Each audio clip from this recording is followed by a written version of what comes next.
نبی سے ہم عقیدت کے دام تو ضرور بڑھتے ہیں کہ نبی صلی اللہ علیہ وسلم سے ہم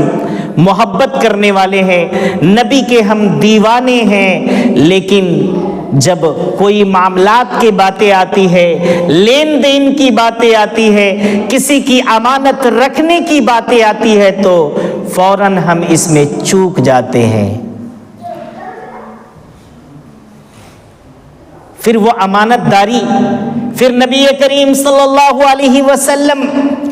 سے دم بھرنے کا جو دعویٰ ہوتا ہے وہ دعویٰ کہاں چلا جاتا ہے؟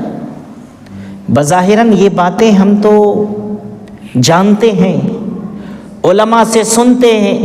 اپنے بچوں سے بھی کتابچہ کے ذریعے سے ان باتوں کو سماعت کرتے ہیں کہ پیارے نبی صلی اللہ علیہ وسلم صادق تھے، امین تھے، لیکن کیا یہ سننا، کیا صرف ان باتوں